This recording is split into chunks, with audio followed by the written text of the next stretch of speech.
يوم السبقة سيتفاهمون على الانتصار والتأهل. الكرة تلعب للشويفية في دفاع لأبناء النعمة، تلعب في وسط الميدان مقطوعة، تعود من جديد، تفتك لأبناء لاتانت. لاتانت يلعب من أجل الانتصار والتمريرة ولكنها تقطع من الدفاع. عادت من جديد للقواصة الصفراء، تلعب براس خطيرة خطيرة خطيرة خطيرة. جول! اعلنوا فرحة كبيرة لأبناء النعمة. الكرة جول جول جول جول جول!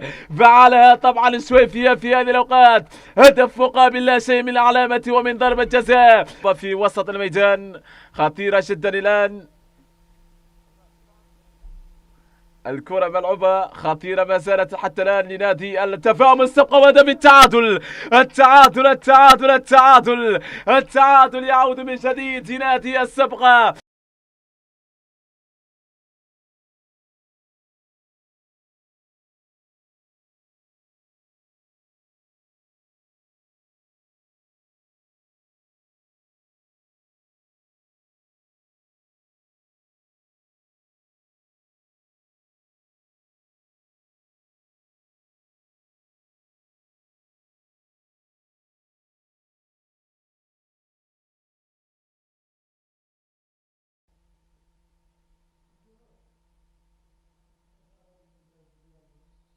إذا الشوط الأول ينتهي على هذا الحال بتقدم نادي الساتف.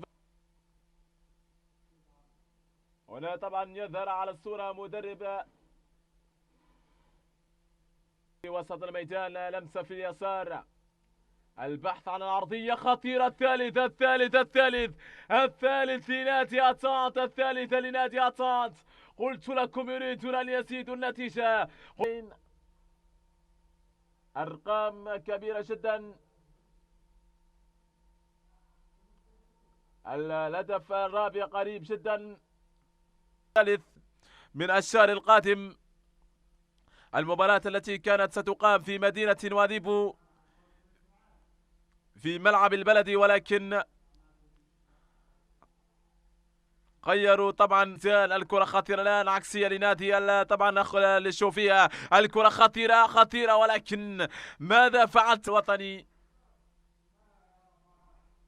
وطبعا ما زالوا حتى الآن يبلون بلاء حسن في كل مرة، والتأهل إلى كأس العرب أيضا إنجاز كبير جدا. والكرة خطيرة، الرابعة لنادي أتانت. والمشاهدين هكذا كان يتمنى كل من يعشق أبناء النعمة، ولكن لم يلبى النداء، ولكن يبقى الحب. البحث عن تمرير الكرة عيدا من جديد في وسط الميدان، صعوبة اختراق هذا الجدار. الكرة خطيرة الآن لنادي الشوفية، تسديدة ولكنها عادت بين أحضان حارس المرمى. نادي الشوفية هي 8 أهداف وخلاص كل شيء ينتهي.